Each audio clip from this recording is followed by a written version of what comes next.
What's going on, beautiful world? Welcome to another episode of the Black Sheep Perspective. I have an amazing guest today that is very inspiring, especially locally.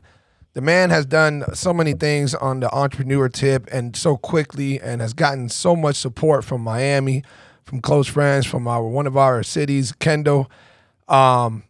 He's inspiring, and I love to get people in here who truly, genuinely get my attention in so many different ways for whatever reason it might be. And with you, Jeff, you started a business that was not intended.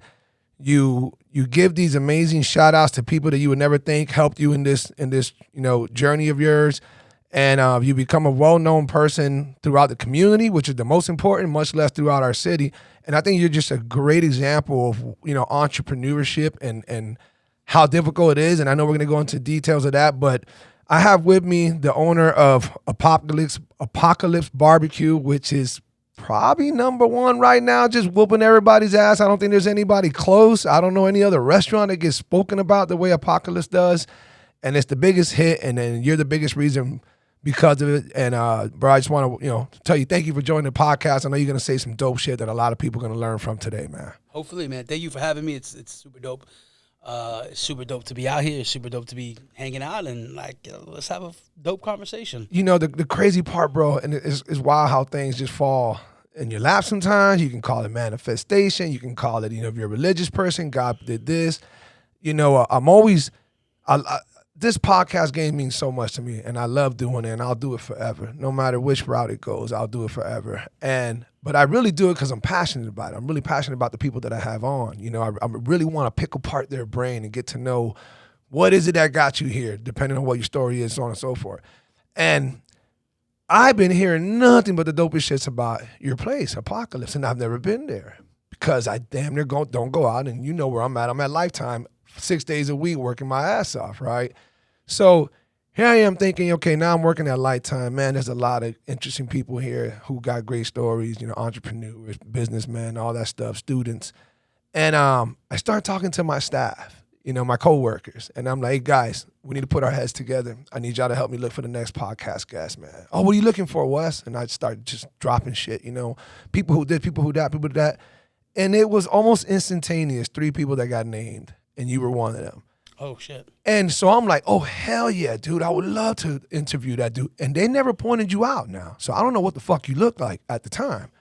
Then me and you randomly, organically start chopping it up when we were getting lunch or breakfast or we were doing post-workout meals. We were just starting to talk. We were kicking it.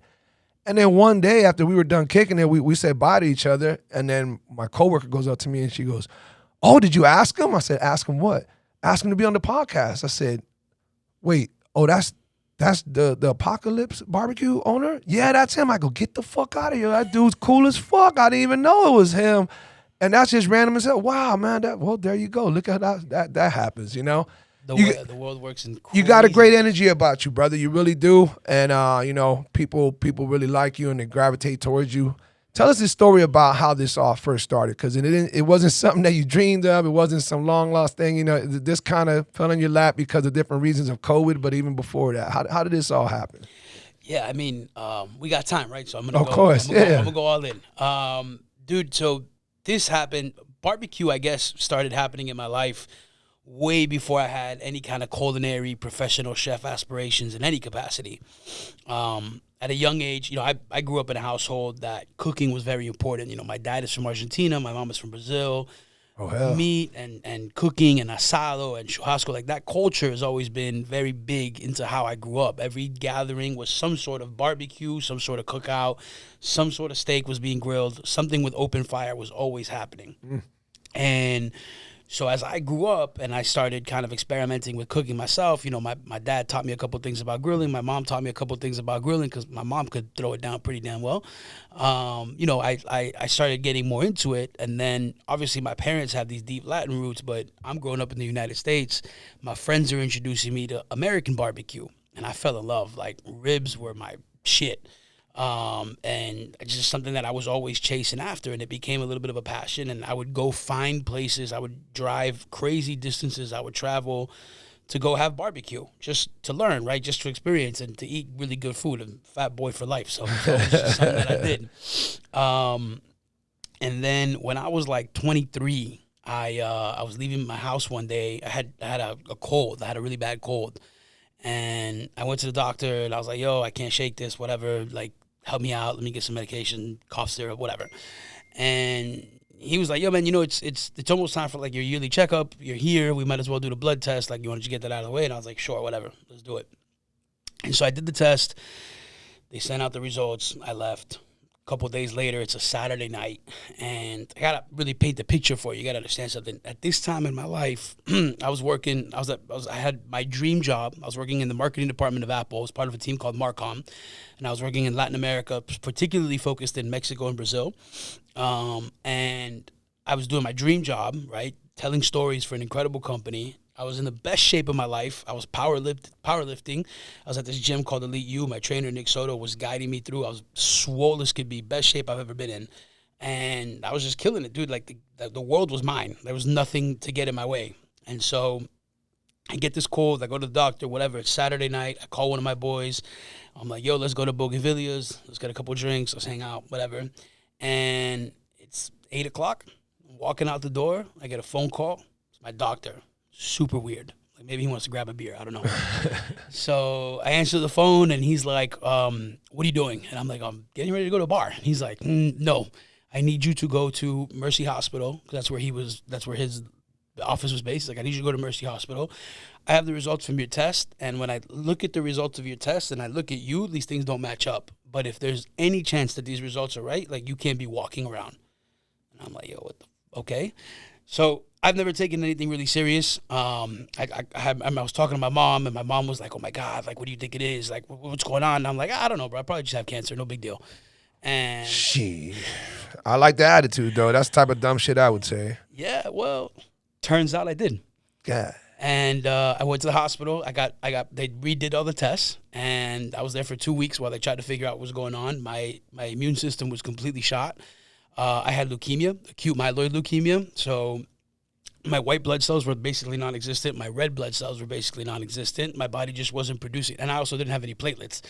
So my body wasn't producing essentially the necessary ingredients for me to be able to sustain life, which was why it was so complicated for my doctor. Like, here's this guy that's going to the gym. I'm deadlifting 400 pounds. I'm benching 3-something. Like, yo, man, I was doing shit, right? And I should have been in the bed, not moving. So they were looking at this, and they couldn't figure it out. And they did every test in the book. And finally, they did a bone marrow biopsy, and it came back as leukemia. And that's how we found out that I had cancer. And that is what led me into cooking. So when you're immunocompromised, when you have no white blood cells, you can't go out and go to restaurants and go do the things you like. And I was like, "Yo, man, if I'm going to die eating barbecue. Like, I'm not going to stop doing the shit I like." So I bought a Weber Smoky Mountain, and I set it up in my crib, and I started teaching myself how to cook. For those who don't know, that's like a big-ass barbecue, but it's a barbecue with a smoker in it? No. Weber Smoky Mountain, it looks like R2-D2. It's like a big black tube-looking thing. Okay. It's like a barrel, kind of. Okay, now I know what you're talking about. So you know those kettle grills that everybody has? Like the black traditional grill? So it's like that, but like imagine they extend it into a tube. Okay. So that's what it looks like. And so I got one of those, dude, and I started watching videos online and just trying to learn how to make food because I couldn't go out to eat. And eventually I beat cancer, and when I did that, the cancer left, but the barbecue stayed. So it just became the thing. Like, if there was a game, if there was a party, whatever, people were just getting together, you come into my crib and I'm making ribs. Like, that's usually how it went down. And that was pretty big in my life until I met my now wife. And what age were you when all that? Well, first of all, congratulations on beating cancer. That's amazing. You know, what age were you when that finally happened, where cancer was beaten, and here you are stuck with barbecue? I was diagnosed at like around 23. Okay. I technically beat it the first time at 24. I was in the hospital for a year, and then I did a tremendous amount of chemo. They couldn't find a compatible donor for me to have a bone marrow transplant. So the first time was only chemo in hopes that it wouldn't come back. And I went into remission for a year, and then it came back. The second time around, we were able to find a donor. And at that point, I was in and out of the hospital for 2 to 3 years. So from 23 to 28, 29, I was basically in and out of hospitals, just constantly either going to doctor's appointments or getting treatment or doing something along those lines. So when I finally got out, I was 29, 30. I met my wife not too long after that, when I was about 31. And that's when the barbecuing that was happening all the time had to come to a stop. So the more I fell in love with my wife, the more she hated my barbecuing. What was the reasons for that? Because you weren't making money off of it at the time? Because it was just a passion? It was the pastime? No. I mean, it wasn't. When I started, Don't let me stir some shit up. Your wifey, you know, I'm just having fun with it. No, it wasn't that at all. But when I started with this, it was never about money. It was just, was just a hobby. Like I still worked in marketing. Eventually, I left Apple. And one of the things that happened when I got sick was I realized the importance of actually finding some fulfillment in your life. Right, 23-year-old me prior to getting sick, I thought I was unbeatable. I thought I was immortal. I thought nothing in the world was ever going to stop me. And then later on, I realized, that's not the case, and that's not. I'm sorry. That's 100% you. Yeah. No way. I'm on Do Not Disturb though. That's terrible. So sorry. My bad. Turn it off. Yo, man, 100% before I realized that. Before I got sick, I thought I was immortal. Right. After that, I realized, man, life is quick. And you learn very quickly when you're sitting in a hospital room and, you're talking to some dude, some chick, whatever, one day, and you're like, oh, yeah, cool, whatever. Then it's nighttime, everybody's going to knock out, and you're like, I'll see you tomorrow. Right. And then tomorrow you wake up and that person passed away. You're like, yo, what the fuck? Like, and you got a hint to that several times throughout so many stays. Yeah. It was crazy. It was hard. Not that it was hard to make friends with people. I've always been very social, but it was just really hard. The weight of knowing that if I met you, I didn't know how long I was going to actually know you, which was a crazy thing to have to deal with. And that really kind of put it to perspective. Like, life is very finite. It's very quick. And if you're not doing something that's going to light your soul on fire, you're wasting the precious little moments that you have, right? Well said. And so that became very important to me. So I ended up leaving Apple, and my passion, my goal was to find something that I always loved telling stories. Telling stories to me was super important. That's why I fell in love with advertisement, with marketing. And so I wanted to do that. And I said, Apple is super cool, but a lot of what we do here is kind of a colors by numbers situation, right? They're going to tell us, hey, we want to do this campaign in Mexico. You're going to do it like this. And I was like, okay, cool. But like, you're telling me to film this campaign for Mexico in LA because you think LA is Mexico, and LA is not fucking Mexico. Right. Mexico is Mexico. So like, let's go do this in Mexico. And so we'd have to fight to be able to do this thing authentically. And it was just like, I get it. That's never going to be my company. I'm never going to have that say. And so, and that was small fish in a very big pond, right? It's not like I had a ton of pool. And eventually it was just like, yo, man, I'm going to go out and try to do exactly what I'm doing here, but with small mom and pop brands. And so I floated around. I freelanced for a while, ended up doing cool work with a lot of different companies, but never really found that satisfaction. And then eventually I opened up my own thing. And that's what transitioned into eventually being in a situation where I had my own agency, and then COVID came, and that shit fucked me up. But to answer your previous question, why was my wife beefing?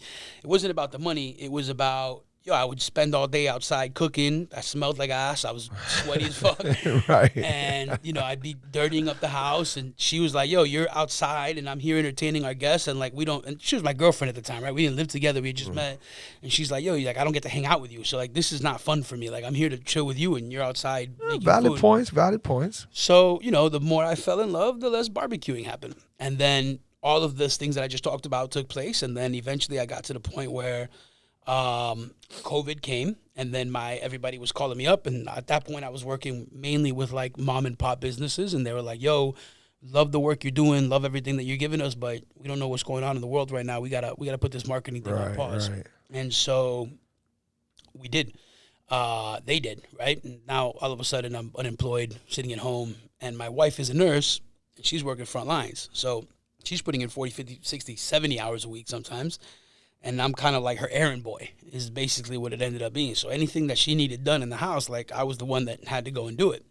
And at the time, we had the house set up. My office has this like glass door. We tore that down already, but it had this glass door. And I would look out the glass door into the backyard. And I had this like little pavement of cement, and my smoker was there, and my grill was there. And I would always just look at my stuff. I was always staring at it, right? And so I was like, I kept thinking, like, I got time. Like, I'm just going to make some fucking ribs, whatever. Yeah. And I'm like, how mad is my wife going to get? She's going to come home and there's going to be a full rack I of ran my ribs. errands, Like, wife. yeah, you know, like, how mad can she get? And the whole idea of being in the actual apocalypse was, like, driving me crazy. So one day she calls me and she's like, yo. Because this is what you're considering, what we're going through at the time. I mean, wasn't everybody? I know, right? It's we- crazy. No, I mean, but that's a great thing that, you know, obviously it segues to the name of your company. But yeah, some would have looked at it as some crazy shit. I never thought apocalypse, but yeah, it makes total sense. Yeah, I mean, a lot of people thought, yo, it's the end of the world. Like, social distancing for how long? What's going on? None of us ever witnessed anything that experienced anything like that. Yeah. So one day I'm walking out of the house and she asked me to go to FedEx. And I got this box in my hand and I'm walking out and I was like, bro, just fuck the apocalypse. I just want to make barbecue. And that's when the fucking connection hit. I dropped the box in the front yard. I ran inside and made an Instagram, called all my friends. I'm like, yo, you've had my food. You know this shit's fire. Make a post, tag, share, whatever, all that good shit. And I was like, yo, I'm selling ribs. Everybody else was selling cookies and brownies and all this shit. Like, people were just hustling out of their cribs. And I was like, fuck it, I'm going to do exactly the same thing, just ribs, because I'm good at that. And so, you know, the first weekend we sold like 2 racks, whatever. Then 4, then 8, then 16, then 30. Then one day I opened the door to the fucking house and my whole block is slammed with people. And the next morning I get a call from the HOA like, yo, whatever you're doing, stop. Like, don't do that shit anymore. So we're like, oh, damn. So we had to make a decision, right? Like, here was our first big obstacle in creating this thing. And we're like, first of all, is this even something we want to do? Like, we're not restaurant people. We're not in this game. Mm-hmm. I'm a marketing guy. My wife's a nurse. Like, are we trying to go in this direction? And at the same time, we're like, yo, we don't know what's going to happen in the world, right? In the end of 2019, going into 2020, I remember, like, we were coming back from Colorado. It was one of my friend's birthdays. You know, we had been celebrating his birthday in Colorado, and me and my wife were in the airport, and we were, like, seeing snippets of, like, virus in China, whatever, but no one was going to think, like, yo, 6 months from today, we're going to be locked in our houses, unable to leave. Exactly. So we had no idea what was coming for the future, and we were like, fuck it, let's try to figure this out. Like, let's just enjoy the ride while we got it. And so we started on this journey. We ended up finding a couple breweries to do pop-ups, and those eventually led into a bigger following and eventually put us in a situation where we were able to secure a restaurant. And what's going on, beautiful world? Just want to remind you guys that this podcast is officially hitting its 5th year anniversary, and it's all because of you. Truly appreciate all the love and support that every one of you guys have showed. And if you haven't struck that subscribe button, please do now. And if you like the content that you're hearing, how about you put that thumbs up? Now let's get back to the podcast. And this is with no truck. No, this is not a food truck. All you had was... So there's a lot of crazy stories that go into Apocalypse. So when we first started, before the breweries, I was at a farmer's market in Coconut Grove. And I remember when we got the opportunity to do the farmer's market, I realized, like, I had bought another Smoky Mountain. So I had 2 Webers. Okay. I could make 12 racks of ribs on each Weber. So I would wake up at 3 o'clock in the morning every day. It took me about 6 hours to make one set of ribs. So I would wake up at 3 o'clock in the morning every day, run both of those smokers, pull that batch off, and then start over. So that by like 1, 2 p.m., 3 p.m. when people were coming, 4 racks altogether. We had 12, 24. We had 48 racks, more or less, for the day from the both cooks. Okay. So I had kind of come up with this way of, like, stacking the ribs on top of each other so that I could cook more. There's these things like rib racks, they're called, so you can put the ribs vertically so you can fit more of them. And it was crazy. Like, we were playing Tetris trying to right. No, it didn't get heated and cooked enough and all that stuff. Wow. So, you know, that was my system for doing it. And then the first opportunity came to do something outside of the house, which was the farmer's market. And I was like, damn, dude, like, this is not going to cut it. You know, we need to figure something out. So I obviously had just gone through a massive financial hardship. I didn't have any money. And I was like, yo, let's try to find this. I'm looking online, seeing, like, what I could find, some sort of smoker solution. And had like $1,000, $2,000 in my bank account or some shit like that. And I found some guy that was selling a smoker. He had closed his catering business, and he had this old smoker that offset 125 gallons. And he's selling it. And I'm like, fuck it, I'm going to buy it, right? And this guy was 2 hours north. And so I had a Jeep at the time.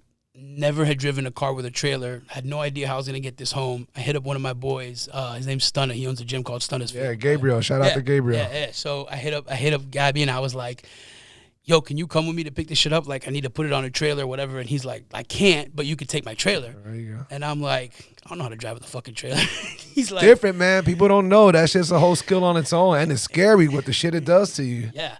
And he's like, all right, bro, come sit in the parking lot for 10 minutes. I'm going to teach you. And I'm like, this crazy motherfucker.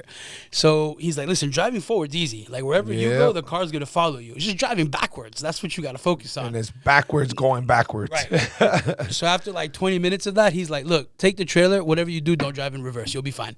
Yeah, there you go. And he fucking set me off. So I drove up. That's a good friend, man. That's a good friend. Hell yeah. Yeah. So I took off. One of my boys, Bodie, came with me. And my wife came with me, obviously, and we get to this guy's house, and I go look at this thing, and I'm already 2 hours into this drive, right, all this freaking work, and I look at this thing, and he didn't say at any point that he had stopped doing the catering business 5 years prior. Oh, shit. And the thing had just been sitting in his backyard, so it was rusty as hell. It had wheels, but the wheels wouldn't spin. Like, it was just in really bad shape, and I was like, fuck, man, like, I got to make it work. Yeah. One of those things, I got to figure it out. So we pull this shit up, weighs like fucking 3,000 pounds. We're manhandling it to get it on the trailer. We managed to get it on. We drive it back down here. And so what I end up doing for a long time is every weekend, I'm cooking barbecue on that trailer, on that smoker, and the two Smoky Mountains. And then to go to the event, to the farmer's market every Sunday, I would have to rent a U-Haul. And then I would, like a trailer, because I didn't have the money to buy one. So I would rent the U-Haul trailer, and then my boy Bodie would come to my crib every Sunday morning, and he would help me lug the smoker onto the trailer every Sunday so I could drive it to the farmer's market and be able to sell food every single week. It was the biggest mission. Right. And so we did that, bro. We did that for a while until eventually it got to the point where one day I was cooking. I was getting ready to cook. I hadn't cooked. I was getting ready to cook, and I'm working on something. I'm getting the smoker prepped, and then all of a sudden, a big chunk falls out of the main, meat cabin, whatever. Okay.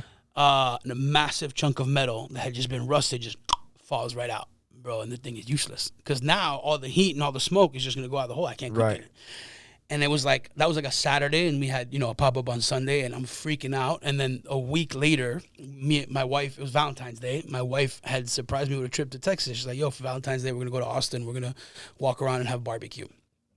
And so I'm like, all right, cool. Fuck it. Whatever. This thing just broke. I canceled the pop-up. I'm like, I have no idea what I'm going to do. So I'm sitting there on Facebook and looking for smokers again, trying to find some sort of solution, bro. And I come across a posting. It was like a miracle. Come across a posting, and it's smoker for sale, 250-gallon, on a trailer, brand new. Like, what? So I call up the guy. I hit up the ad, and I'm like, yo, what's going on, bro? I saw your smoker for sale. And he's like, yeah, dude, I wanted to start a barbecue catering company. I bought this thing. I had it custom made for me by these guys in Missouri, smoker builder. Tight work. And the thing is, I just got it, and as soon as I got it, my wife wants to get a divorce, and now I need money for a lawyer. Coño. And I'm like, shit. And then the price tag was steep, right? And I'm looking at this thing, and I'm still struggling trying to get back on my feet. And my wife is like, look, I got money in the bank. Empty out the bank account. I trust you. I believe in you. I know you're going to make this happen. So she put the money in my hand and was like, go get the smoker. Shout out to wifey, man. Right? The only problem was smoker was in Long Island, and I'm in Miami. I'm going to Austin. So I hit up this guy, and I'm like, yo, dude, listen, I'm in Miami. Driving to Long Island is crazy. Next week, I'm going to be in Austin. The week after that, could you meet me halfway? I have a brother that lives, at the time, he lived in North Carolina. I was going to say Carolina, I would think. Right, okay. So I was like, yo, meet me halfway. I'll stay at my brother's house. And it was perfect because my nephew had just been born, my oldest nephew, Luca, and I hadn't met him yet. And I was like, oh, I'll meet the baby. I'll hang out with my brother for a night, and then I'll go see this dude, and I'll get my smoker, and it's going to be a perfect, easy trip. And homie's like, yeah, I got you. Cool. So we go to Texas. I'm living good. I'm like, yo, we're going to have a great time. We get to Austin, and for the first time in like 100 years, there's a snowstorm in Texas. Oh, shit. So where are you from? Miami my whole life. Okay. You ever been in a snowstorm? Yes, I have. I lived in Utah for a year and a half. Okay, so you know what snow looks like. It's crazy when you go through the snowstorm. So when I say snowstorm, like paint the picture. You're in a snow. You walk outside. What does a snowstorm look like? It looks like a Twilight Zone because of the way it's all going. It's all white. Yeah. The snow's deep. All right, now let me tell you what a snowstorm in Texas looks like. 2 inches of snow. That's it. Okay. That's it. So I point that out, the drama there, because, the state of Texas, the entire state shut down. There was nothing, like, all flights got canceled in and out. All restaurants got closed. I remember hearing about this when it all happened. I remember very distinctively. I was in the middle of that. I was literally, and it was crazy because the day before, we were in line at Franklin's Barbecue, and then the next day, nowhere to go at all. It was just, everything was shut down. And it wasn't even that crazy. It was 2 inches of snow. Like, absolutely insane to be in that situation. But I think the biggest part that happened was a lot of their shit got frozen. It wasn't about the snow. It was like old pipes and stuff like that. I remember hearing about it because of some podcast that I was following, and they spoke a whole lot about why it got shut down. But yeah, that's wild. I guess what you could say is it was a lack of preparedness. Yeah, there you go, because they're not used to it. Yeah, they don't.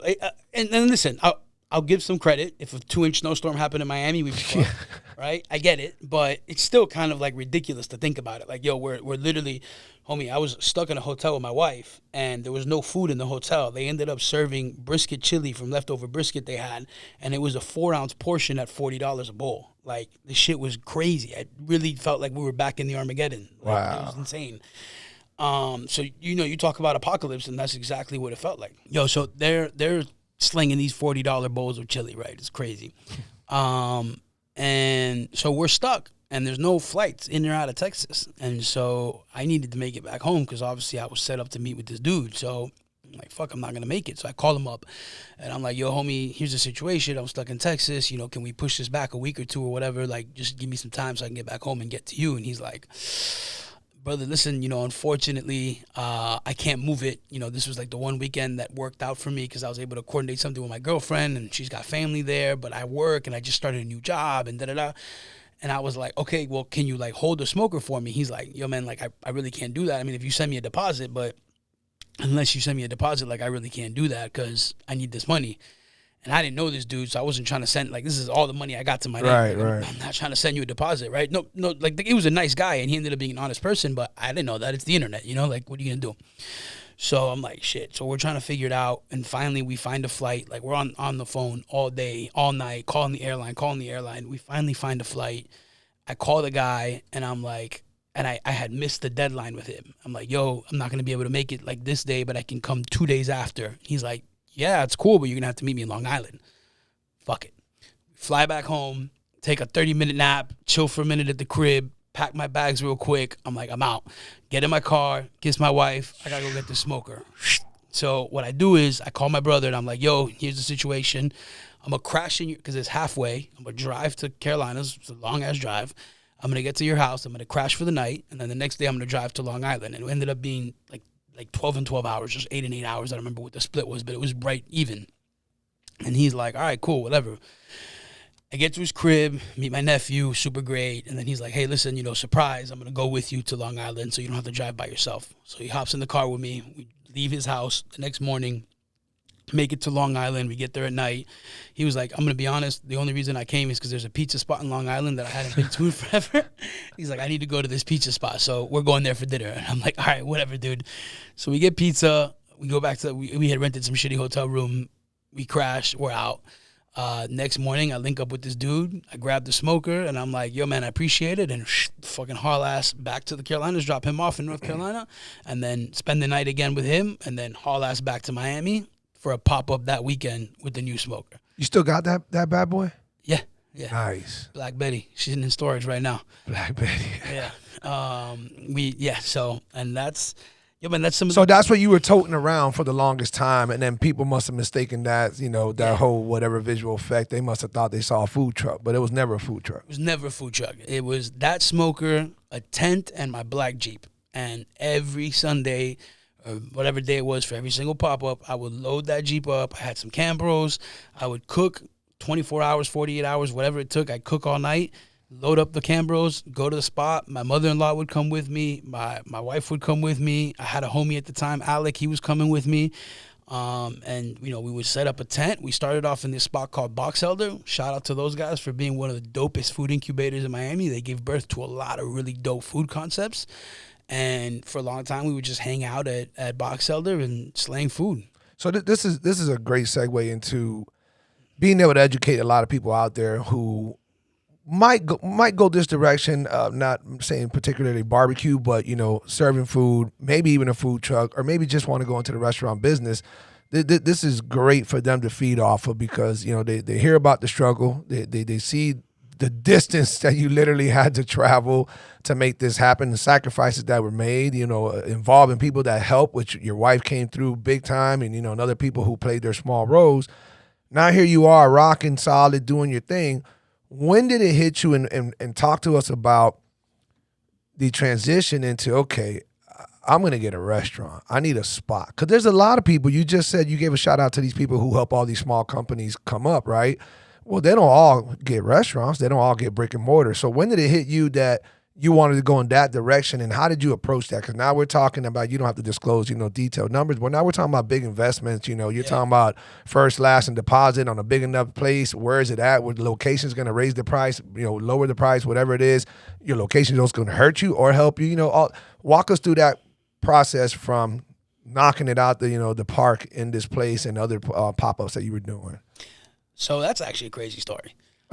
So while we were at Box Elder, we were kind of generating a little bit of buzz, and influencer, Miami Food Porn, came through and did a segment on our stuff, and it got a lot of attention. It was the first time we got mentioned by a big influencer, and our shit blew up.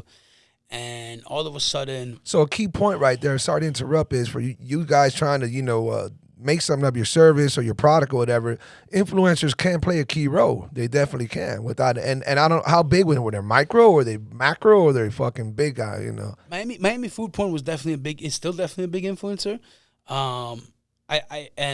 This is a whole nother, we could do 3 episodes on this aspect of marketing your business through influencers.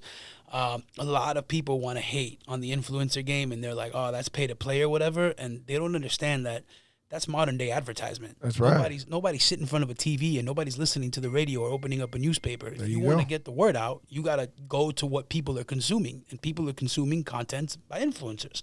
And if you hate that, sucks to be you. The only reason you hate it is because you don't know how to play the game. And so there's a lot of spite. That's fire. I mean, it's the truth. Right. There's a lot of spite in the food industry. A lot of people want to shit on influencers, and their biggest badge of pride is like, oh, we're not a place that's reviewed by 1,000 influencers. Like, we're legit. Motherfucker, so are we. We just know how to get the word out. Like, there you go. At the end of the day, I'm not going to compromise on the quality of my food. I'm not going to compromise on the quality of my experience. Like, when you come to Apocalypse, our biggest thing, we talk about this every single day, is how important quality, service, and food, quality is in everything we do. I had a manager's meeting yesterday, and I had tasted one brisket that was a little bit not to my standards. It wasn't bad, it just wasn't up to my standards. And I fucking ripped into him for an hour. And I'm like, yo, man, we can't not. 1% less in quality is not acceptable. Yo, man, restaurants are places where people come, and it's not just for special people. It's for everybody. They come to celebrate moments. Sometimes those moments are just celebrating quality time that we get to spend together. You're a busy guy. I'm a busy guy. It's hard to coordinate. When we were planning this out, it took many attempts sitting there looking at calendars, trying to figure out when we could find an hour and a half to sit down and have a conversation. Correct. Yo, when you get together and go with somebody to eat, you're celebrating just the ability to be with them in that moment. They deserve to have the same exceptional experience that any celebrity, that any rock star, that any influencer, that anybody should have when they go to your restaurant. And every single time they go to your restaurant, whether it's a Tuesday in the middle of June or whether it's a Friday night in December right before New Year's, the experience should be the same or better. Always. It should never compromise. It should never dwindle in quality. Every aspect of what you do needs to be consistent. Restaurants are magical places. Brother, that attitude right there and that fire that you're spitting right there is one of the biggest reasons why you're so successful and your restaurant does so well. But continue on. It's great to hear that the way you say that. I mean, dude, it's the truth. Like, at the end of the day, you work hard for your money. And you could literally sit in any one of my pre-shifts. I've said this to my team 1,000 times, especially where we are right now. walk in any direction, 100 feet north, south, east, or west. There's 10 restaurants in every single direction you go. That's right. Why should somebody come and spend their money at Apocalypse? Yo, man, it has to be worth it for that person. And we have to treat them like that's the biggest moment of their lives. Because the other side of that coin is, yo, man, sometimes it is. Sometimes you've got people that are coming in there and it's not just, yo, it's a Tuesday and we're getting to celebrate being able to hang out with each other. Sometimes it's somebody coming to celebrate a massive promotion they just got, or celebrating the fact that they've been saving all month and they finally got enough money to come get a meal. I've had that. I got a little old lady that comes to our restaurant once a month because she's on retirement, and every time her Social Security check hits, she saves up a little bit, and when she's got enough to come, she comes into the restaurant and she treats herself to a beef rib because that's her favorite thing, and she feels like she's back in Texas. And she can't fly to Texas because she's physically handicapped and she can't sit on an airplane because of a situation with her hips. Yo, man, that's the highlight of her month. That lady loves it and fucking cries every time she comes to the restaurant. It's a crazy thing. And then to go a little deeper, it's not just about the celebrations. It's not just the birthdays. Yo, man, sometimes you're there. I believe that a restaurant is here to make your greatest celebrations better, but also to give you comfort during your greatest challenges. And sometimes, yo, we just had a group of people that was sitting in our restaurant the other day that they came after a funeral. Right. The restaurant was their friend's favorite spot. And to celebrate their friend after they went to that service, yo, they came to have a meal and go back and live the memories of their friend. I had a situation once where it was one of the craziest stories that I have ever experienced, especially as a cancer survivor. I was talking to a guy who was sitting at my bar, loved the barbecue. He was having a great time, loved everything he was eating.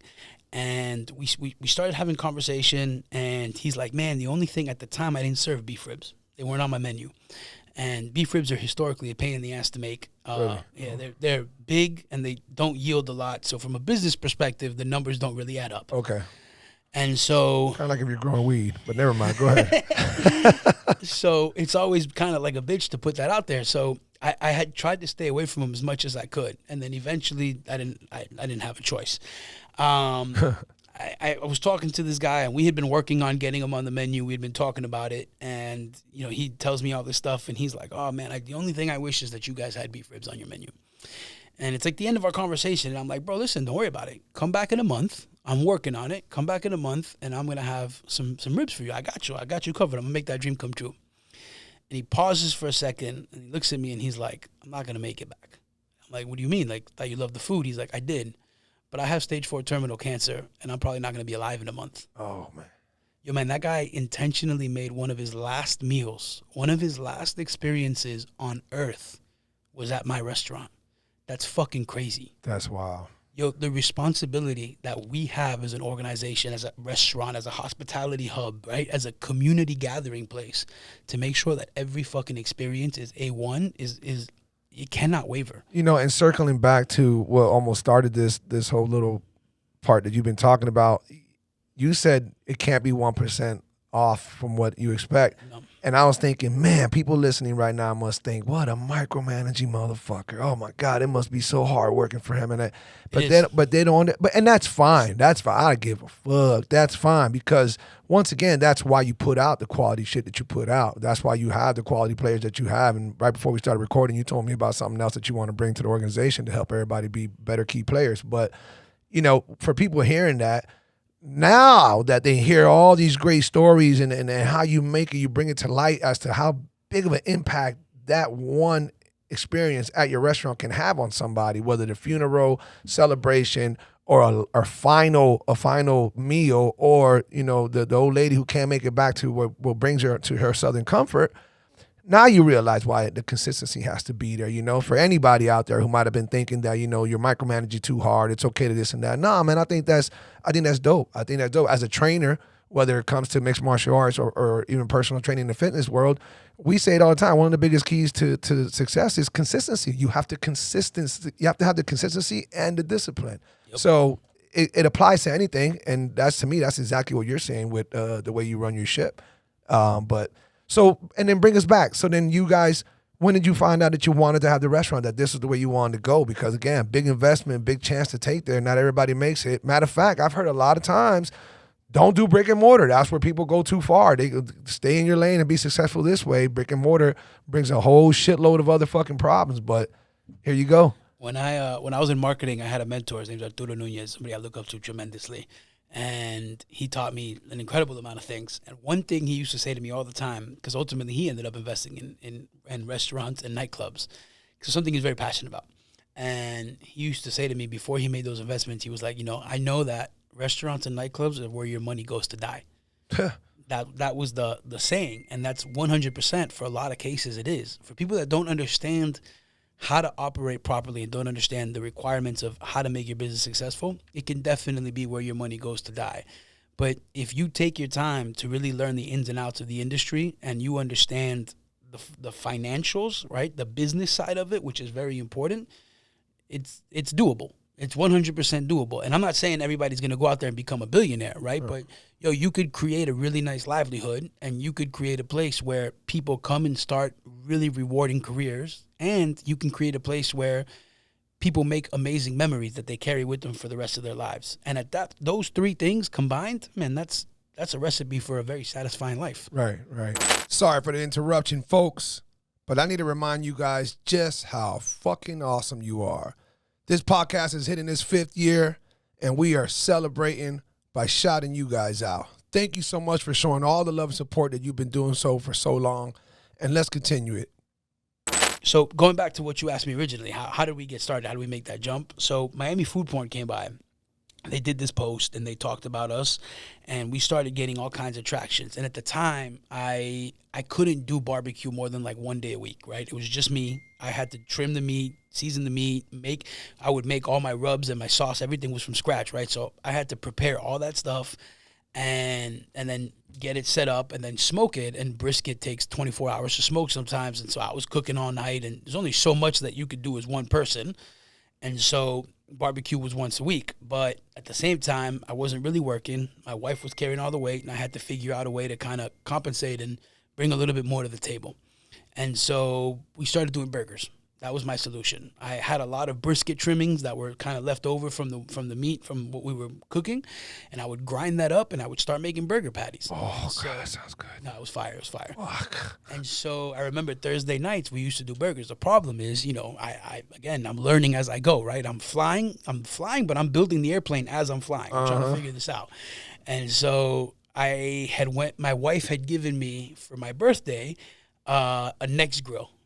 Flat top, a little griddle top. Okay. Because this was not a selfless gift. It's very selfish of her. The reason she did it is because she loves hibachi, and she wanted me to make her eggs every morning on the flat top. Oh, she knew you were going to be, yeah. My wife is smart, bro. Yeah, she is. So she had gotten me this flat top, and I was like, you know what? This thing is getting to work. So we started taking that every week to Box Elder, and I started making smash burgers. And that's how I started my smash burger game. Problem was, I could only make 8 burgers at a time. And we had 100 people showing up to come try these burgers because we had just gotten blown up. We had gone a little trendy. And so one week, this dude is waiting in line. So the way it would work is you would show up, you'd get in line. It was like an hour and a half wait to order a burger. And then I could only make 8 burgers at a time. So it was another hour for me to make your burger, right? Depending where you were on that list. So, hanging out was a 3-hour experience just to get a burger, which was crazy. And we're really, really, really appreciative that people did that, because you could literally go anywhere else and get a burger in 20 minutes. Right. And people came and they grinded out. And thankfully, Box Elder was a vibe, and it was a dope place to hang out, and people wanted to come and hang out, and they wanted to be there. And so it made sense for everybody. And so we were kind of just cooking one day, and this one homie, he's waiting in line, and he had come a few times, and he's just kind of like chit-chatting with us, whatever, and he's kind of standing off to the side, and he's like, yo, man, I'm curious, like, I see how many people come out to support you guys, and I've tried the barbecue, I've tried the burgers, like, everything is so good, like, why haven't you guys opened a restaurant yet? And I'm like, homie, I'm waiting for you to cut me a check for like $200,000, and then I'll go make it happen, haha. And we laugh about it, and he laughs about it, and he's like, all right, cool, grabs his burger, and he leaves. And then 4 hours later, it's like 10 o'clock at night, I get a DM. It's like, yo, man, I'm the guy that was standing in line. If you really want to open a restaurant, I got a check for you. And that changed the trajectory of my life. Yeah. That's fucking dope. Yeah. So At that point, we had funding, we had some money, and so I was Started blueprinting, started, all that stuff. yeah, and I was like, let's get to it. And then we started grinding. We found an opportunity. So how much longer after that initial, conversation until you opened up the first spot? From there, I put everything I had into finding a restaurant, which was really difficult because I wanted to do barbecue the way they do barbecue in Texas, like real barbecue with the pits. Like it was important that I had smokers outside and that we were cooking the old school way. And finding a place in Kendall and South Miami and Coral Gables that allows you to do that Right. ain't easy. And so it was really hard to find a location. We went through a whole bunch of spots. We had a dope spot. This is really funny. We had a dope spot in South Miami that was lined up, and I was like, yo, this is going to be perfect. So then I called up the city to find out what I needed to do for the smokers. Yo, man, they didn't even give me the time of day. I barely finished the question. I was like, yeah, I want to put a smoker. We don't allow any outside cooking. Click. The funny part about that is I get a call from somebody in the city of South Miami once a week begging me to open an Apocalypse over there. And I'm like, y'all had the Now. And I'm like, y'all had me. Y'all had me. Ooh, it feels good to be on this side now. Sorry. So going back to that, so trying to educate people out there, what are some of the biggest responsibilities or things that you got to look into when you got an investor and you're going into this location build out? Now, first of all, I've heard and read and seen videos where they said, try your best not to build out ground up. That's a lot of money being not thrown away, but the investment, quadruples, triples, whatever it is you want to call it. So I would imagine that was initially you're not going to go ground up. That's a whole lot more. Yeah. So I got really lucky. I've always been very fortunate in life. So I've always believed. Good energy, brother. It really does, man. It magnetizes people to you, So, some call it manifestation. Some you might say God, looked out for you for being a good person. However you want to look at it, man. That good energy attracts good energy. So people, So going back to my mentor Arturo, one thing that he taught me, when you aspire to do something, the universe will conspire to make it happen. Mm-hmm. And if you put that out there and you're for real about it, the universe will help you connect the dots. There you go. And it's a powerful way of looking at things. And it's true. It does. Steve Jobs said you can only connect the dots when you look back, right? Only in hindsight can you connect what's happened in your life. And when I look back at the things that have happened, the way certain people came into my life, I met a dude, his name's John Falco, tremendous, great friend of mine, and also one of my hospitality mentors. And he came out to my pop-up one day and was like, yo, I'm going to try this barbecue. A bunch of people have been telling me to try it. He thought it was going to be some side of the road, fuki-buki, whatever kind of. And when he had it, he was like, yo, you're actually doing something dope. And he's like, the world needs more of your barbecue. If there's anything that I can do to help you get situated, like, I'm your guy. And so when the opportunity arose for us to try to do something, yo, man, I was calling him every day, 5, 6, 7, 8 times a day. It was crazy. And I remember towards the end, I looked at him and I was like, dude, I got to pay you for your time. I got to something. Like, you are a very respected. He owns Fire Pit Hospitality, has a bunch of restaurants, Maxwell, Strange Beast, Lincoln's Beard, owns a bunch of spots together, wow. I'm like, you're a busy dude. Like, I got to compensate you. And he was like, yo, man, the only thing that I want, the only thing that I ask is that one day you're going to be in the situation I'm in and somebody's going to come to you for help. I want you to do the same thing for them. And that to me was open door policy. And I've always been, every time anybody opens the door to do barbecue in Miami or anything in restaurants, yo, my phone is wide open to them. I don't know if you've heard of Slab Daddy, insane kid, killing the barbecue game right now. As soon as his name started getting up on the block, everybody was like, oh, watch out, he's coming for you. It's the competition. I was like, nah, that's my new homie. I hit him up. I was like, yo, I want to come check you out. I want to come try your food. I went down there. I kicked it with him. I told him, anything you need, papi, I want to see you win. Because I really do. I want to see him win. I want to see Captain's Barbecue win. I want to see everybody that's in this game win, because there's 50 million people in this city, bro. I can only feed 200 or 300 of them a day. It's unfortunate that I don't know, I want to say most, but most people don't look at it like that, Jeff. Most people, that competitive nature comes out, or they feel like you're a threat, and the truth is that if you, and this goes in so many directions, but if you're confident in yourself, your service, your knowledge, or whatever it is you're providing, then you don't feel a threat from others. You No, you you shouldn't. truly don't. And then that's when the good heart comes out, and it's like, hey, I want him to succeed as well. Let's let people have options, and so on and so forth. But on that note, tell us how important it is to collaborate with people, because I've seen, I was going through so many of your videos in preparation for this. Just give me a lot more, details about you.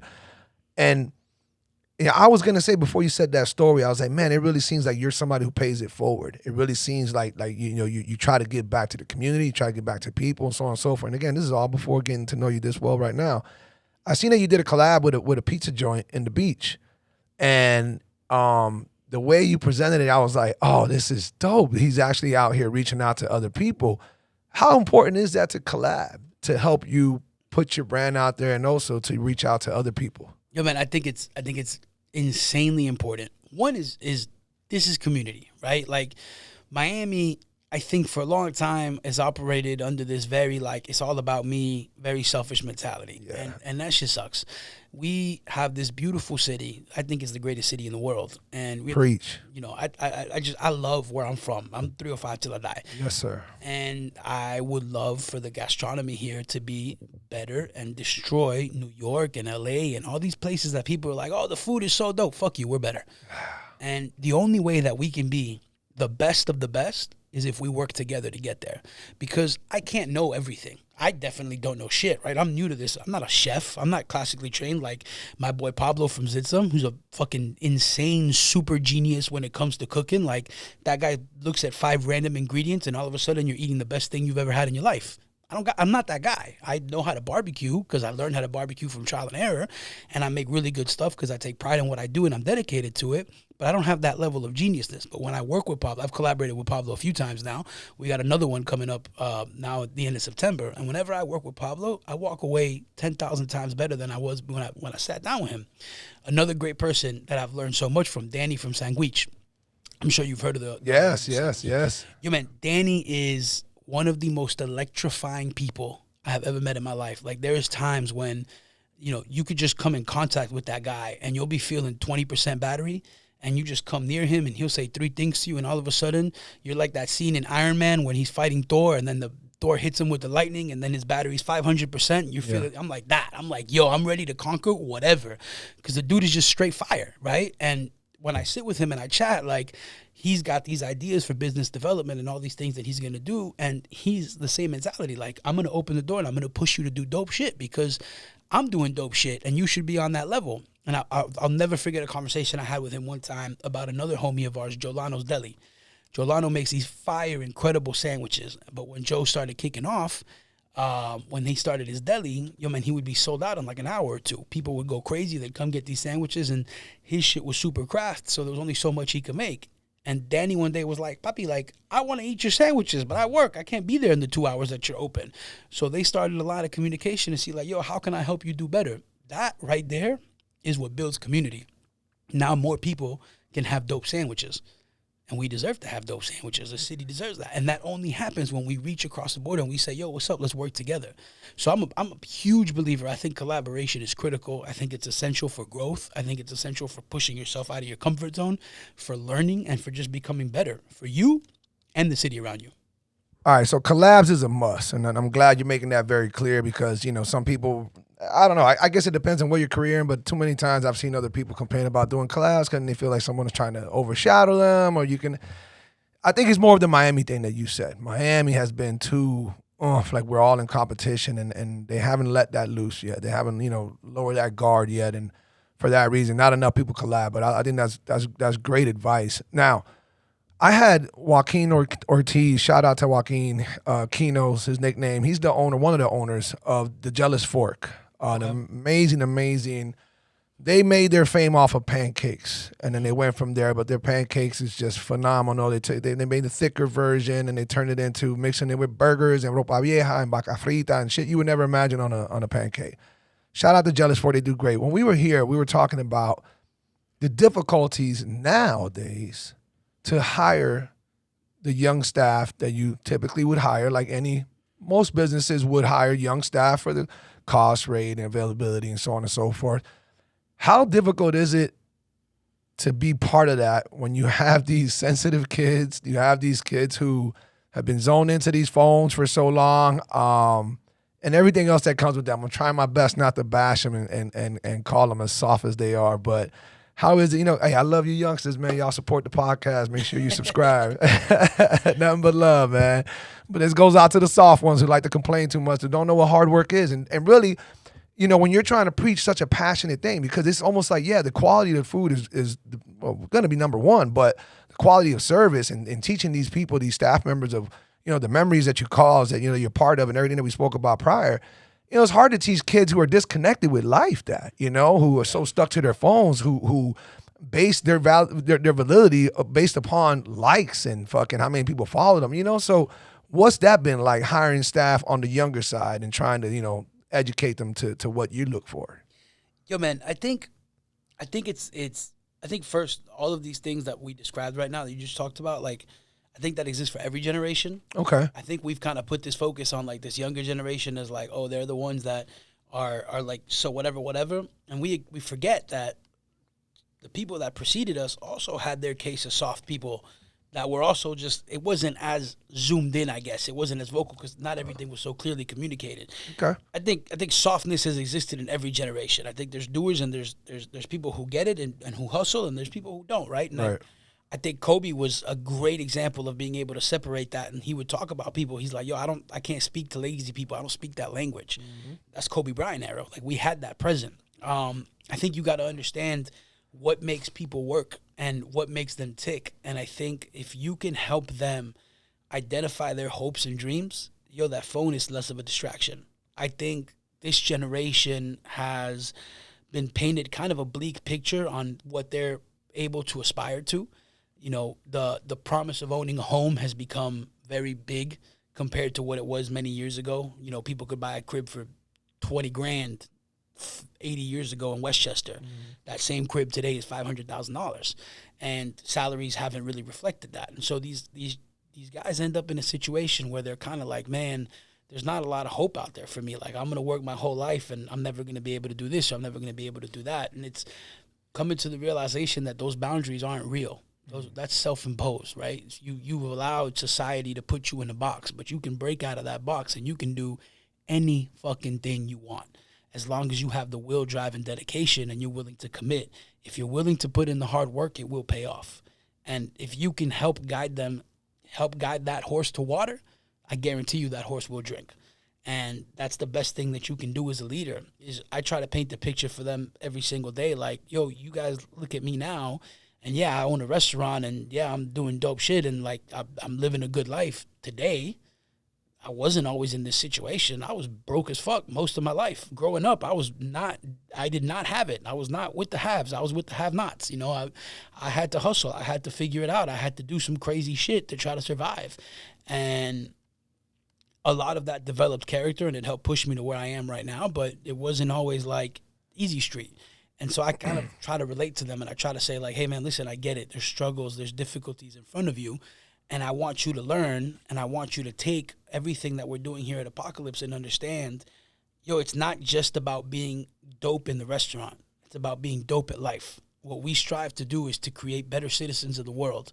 The skills and the tools that we try to teach them, man, it's not just for succeeding in our environment. It's succeeding in all environments. And I think it's important that they understand that they're taking something away that's more than just, I need this to do good here. Once you understand, like, interpersonal skills, any aspect of your life, whatever career you choose to take, you're going to have to deal with people. Even if you work in IT, you're going to have to fill out an IT ticket, and, like, eventually you got to talk to somebody. That's right. And I use IT. I know a lot of people in IT world, I don't think I know that a lot of people say, like, oh, the IT guys are off in their own office on their own little island, right? And that's not true. You got to interact, and you got to have relationships. And building relationships, that's a huge tool. And everything you do in life, you're going to benefit from being good at that. When you work in a restaurant, you learn how to build relationships very quickly. I have an hour, 2 hours max to get to know you as a person, right? You're sitting at my table, and I got to sort of understand who you are to help guide you through to make sure you have the best experience while you go through this dining. I can only do that if I genuinely get to know you, if I ask questions and I listen with intent. So those skills, you're going to take that on with you. That's not going to stay at Apocalypse. It's not like you're going to, hey, I don't work here no more. You're going to give that back to me. That's yours. That's on your tool belt for life. right? And so if we can find a way to build an incredible tool belt for them, they can understand the value of what they're doing. And that is why I think the team that I have at Apocalypse is insanely amazing. What's up, folks? Sorry to interrupt this podcast, but I had to take my time to remind you guys just how awesome you are. Thank you for continuously to show so much support throughout these 5 years of us doing what we do.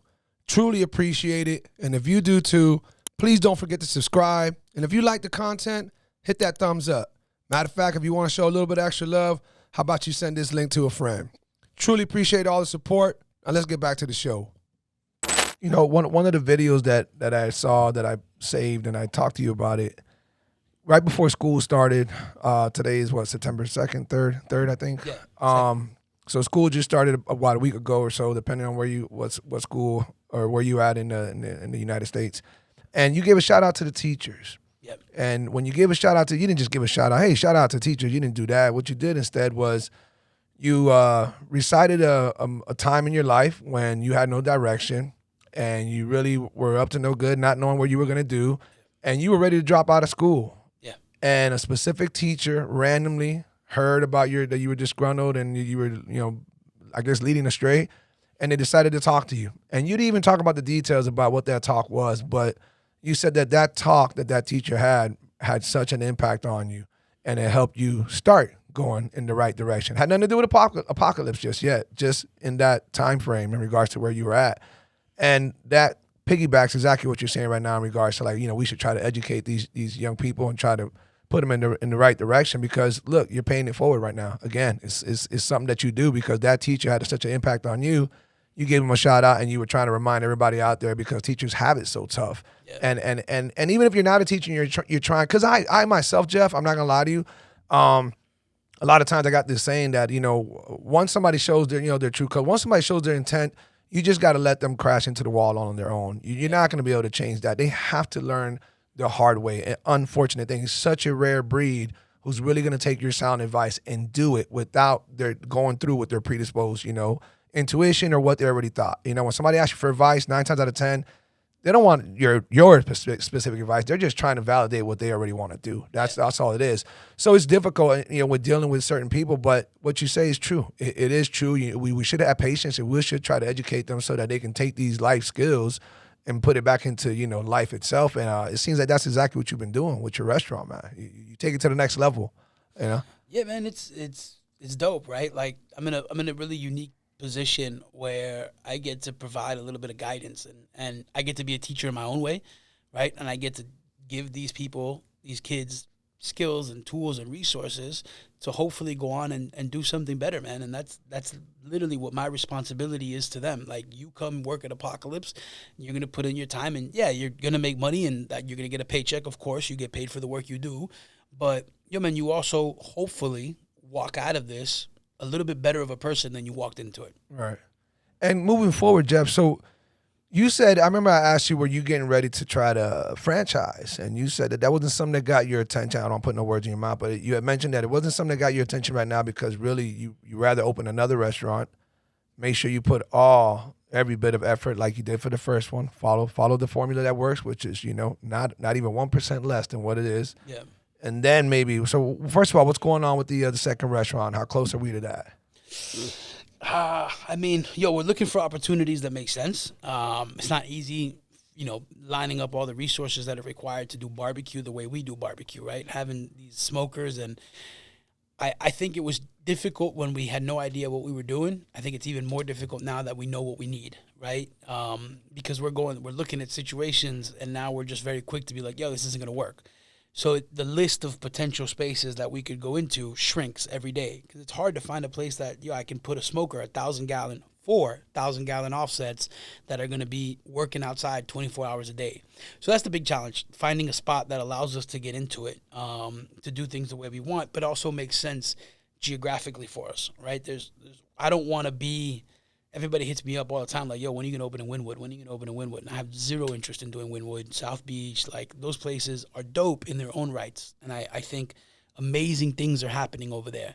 But I'm a suburbs kid. And right. I think the suburbs deserve to have some dopeness too. Yeah. And so I've always talked about how there's a line right? And it's the I-95 line, and it's like almost like everything in Miami happens east of I-95. Maybe you could say 836, maybe, but everything east, like Coral Gables, and east is where all the dope shit tends to happen. You know, you got Wynwood, Little River, all those neighborhoods are on and popping.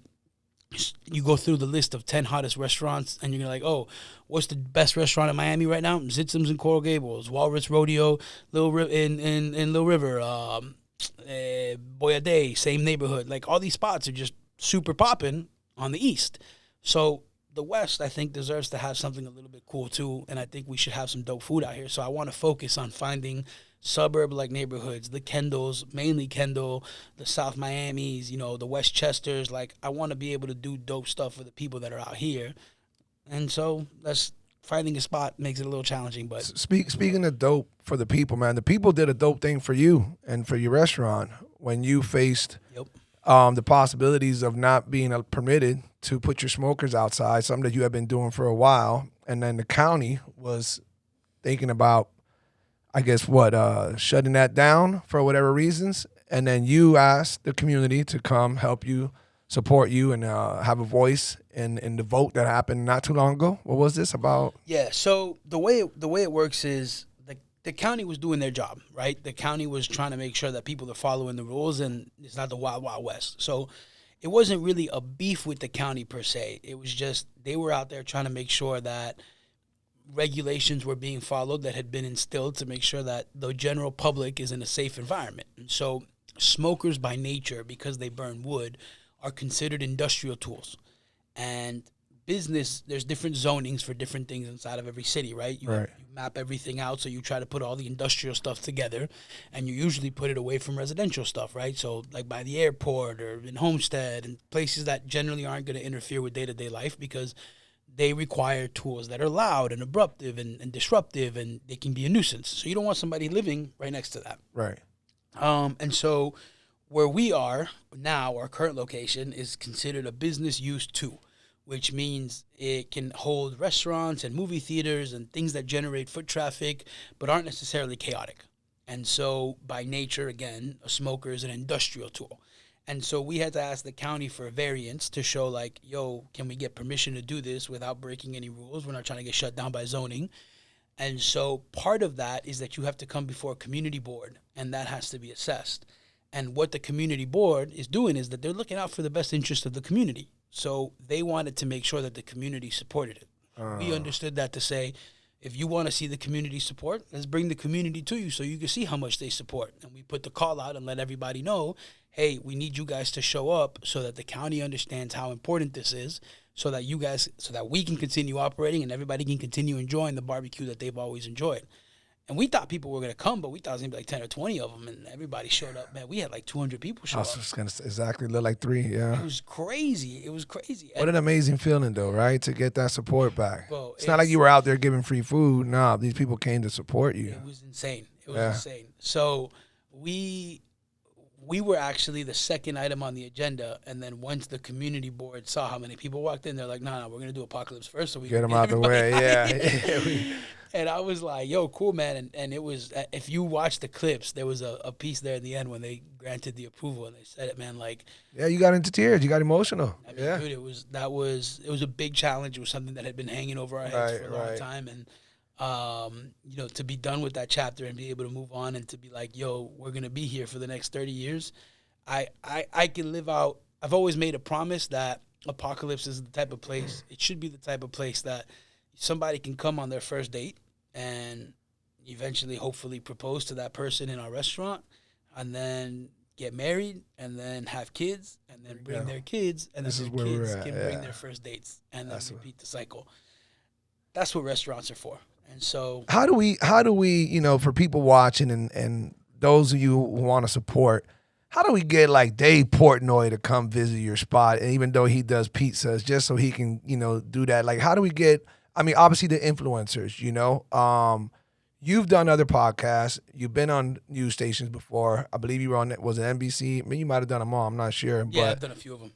You know, they even asked you about your sauce. And Are you trying to bottle that up, man? Are you selling that shit? It's Or bottled, what's it's going? bottled. It is. It's. But are you online or it can only be bought at the restaurant? Right now, only at the restaurant. We're gonna get it online. We're trying to figure that out. I'm looking at like Amazon procurement because I'm not trying to do a whole Shopify situation. Yeah, that's tough. Yeah, It's that's a too lot much. of work, so Right. we're trying to figure that aspect of it out right now.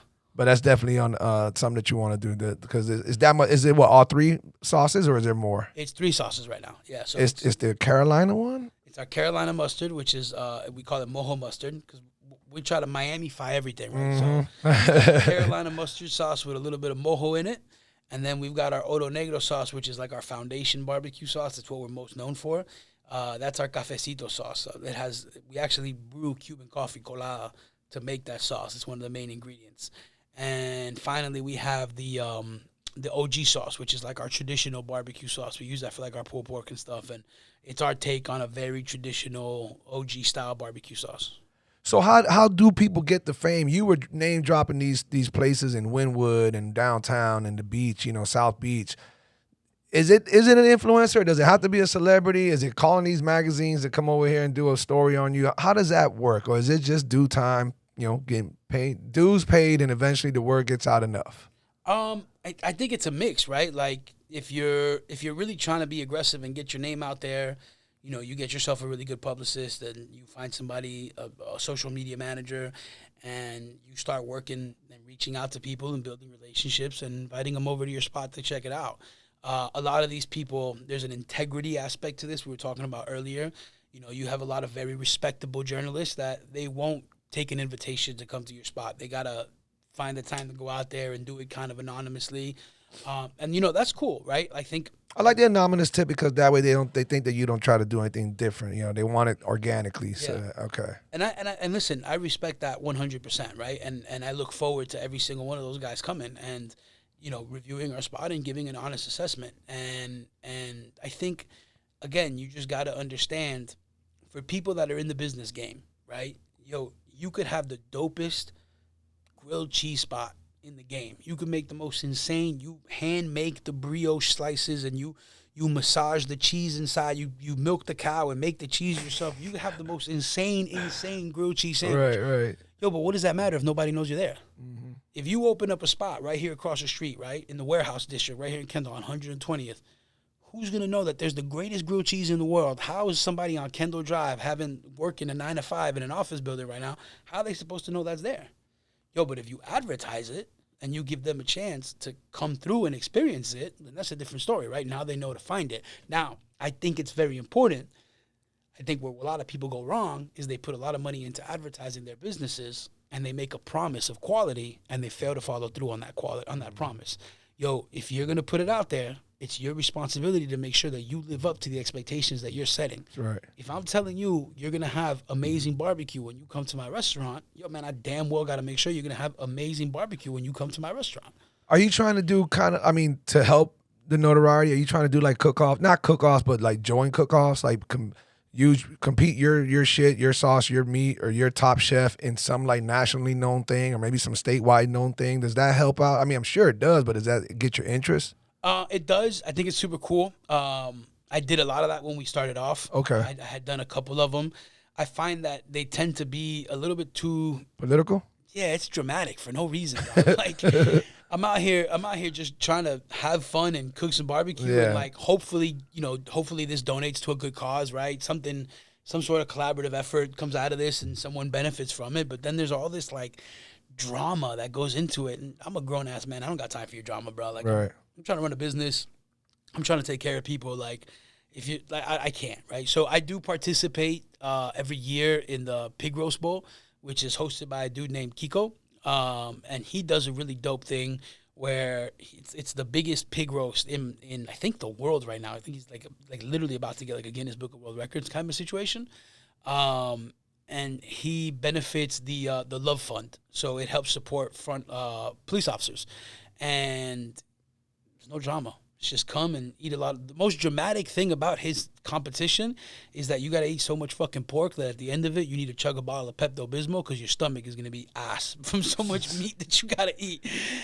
And I'm like, that's cool. Like, that's the kind of drama I'm here for. Besides that, I'm not trying to be in some like, oh, he cheated and he did this and he did that. And I'm just here to cook good food and take Has care of has people. has Sunday football, is that gonna take like a hell of a toll on So gotta hire some new people, gotta close early? What's going on with that? I imagine that it's apocalypse. It's fucking crazy. yeah, so we don't dabble too much into football, believe it or not, because of how busy our restaurant is. Yeah, that's what I imagine. I try to keep the TVs off, so we don't we intentionally don't have cable. I would think that's a good play. Yeah. It's just it gets tough, right? Like Well, I want to take care of people, right? So now I got to make a decision. If you're sitting inside of the restaurant, I want you to have a good experience. If you start watching a game and you don't want to go, I don't want to rush you out. That's compromising your experience. You're Right. still here. You're a paying guest. You deserve all the time in the world to sit at that table. Yo, but I got a guy that was waiting outside for 2 hours, and he's trying to get to a table to have a meal. Who do I take? Who's the priority here, Yeah, right? yeah. And it's not fair to make either one. So I think let's be clear about the expectation. If you want to watch football, this isn't necessarily the most conducive environment to that. right. But you could order takeout, or you could get it. We just introduced like catering, like a pre-order catering kind of pickup situation. You could order pickup and then have it at your crib, and then you could be comfortable and you could watch the game all day. You could watch all the games all day. Sunday football starts early in the morning, goes on till Sunday night. Right. You know what I'm saying? You could watch every single game and have barbecue for all courses of that. We don't want to like say no to anybody, but we're understanding and sensitive and respectful to the fact that a lot of people want to dine at our restaurant, and we only have a limited amount of seats, right? And we just expanded. We have 200 seats now, and even still, we don't have enough space to be able to take care of everybody the way we would want to take care of everybody. So it's a hard decision. It definitely sucks. I think next year, I had the idea a little too late, but I think next year I'm going to try to work something out with the county if they let me, Okay. to be able to do like a massive tent. If my landlord lets me take over the whole parking lot, and we do like inflatable TVs, and maybe we don't have, like food, like a full food menu, but we do like snacks and some sort of bar situation, chicken wings and ribs, that's it. And then you could come and we find a way to ventilate that because it's hot, find a way to make it comfortable, and then you could come and you could watch the game in that environment. So it doesn't take away from the people doing the restaurant thing. Yeah. Makes a lot of sense. A great idea indeed. Man, I'm always going to try to find a way to make everybody happy, but it's tough. What do you give? What's the roundabout piece of advice that you give to people who kind of want to follow in your shoes in regards to like whether it's pulling a trailer, the smoker, the barbecue, or food truck, however you wanted to say, and eventually want to go into the restaurant business? What are some key points that you would tell them, to look out for and be realistic about, and so on and so forth? You gotta want it more than anything in the world, right? You literally gotta take your plan B outside and shoot it in the fucking face. If you want to succeed, I don't know if you watched that Eric Thomas video where he's like, if you want to succeed, you gotta want it as bad as you want to breathe, and that's when you're gonna be successful. Man, that is 100% the truth. As long as you have anything that you can fall back on, as long as you have some sort of comfortable place to land, the minute that things get insanely difficult, and they will get insanely difficult many times, you will fall back onto what makes you comfortable, and you will fall off, and you will stop doing what you're doing, and you will stop chasing that dream. So you have to cut out any other possibility of anything else that you want to do, and put your entire heart and soul and life into that one option that you have, and do everything possible to make that happen. And you will. You will, because you will move mountains, because you're trying to make something. The universe will figure out a way to align the pieces because it sees how important that is to you, and everything will work out the way it's supposed to work out. You just got to trust the process. It's amazing that you close us out like that, bro. Instead of giving numbers and this managerial marketing, this and that you went to the core of it all, where it really has to like hit your soul that you just got to believe in it 100%, and you got to back it up 100%. Like, there is no plan B. Like, this is it. And that's it. There is no choice. You will succeed. That's amazing, man. And you're an amazing dude, brother. I'm really glad that I've gotten to meet you, got to get to know you. Now I know you even a lot better now. We only get to chit-chat so quickly over there in the gym because you're on the grind, man. People only knew. They heard the fucking phone beeping the whole goddamn time. I know they're going to talk shit about it. Oh, my God, I never had a guest doing that, man. It's all good. When you're that busy, it's understandable. Proof is in the pudding. But, brother, you're a great success story. I know that Miami's going to continue supporting you. You guys follow Apocalypse BBQ. Make sure you show them some love. go to the restaurant. That's an easy no-brainer. Is there a specific day where they can get in there quicker and not wait 2 hours? Because you're just that fucking packed. Like, I don't, like, is it? Or Thursday afternoons. Thursday afternoons. Thursday Okay. afternoons, Keep that in mind if you want to sneak off in there before it gets too crazy. Jeff, you're the man, my brother. I really appreciate you, man. Thank you for all the knowledge that you spit. Guys, don't forget, subscribe, send this to somebody, show some love, hit that thumbs up button, follow Apocalypse BBQ, and go show some love, especially if you're in Miami. And Dave Portnoy, bring your ass over here. Go show some love. Get away from that pizza for a little bit. Get some real barbecue. Love and peace, guys. Take care.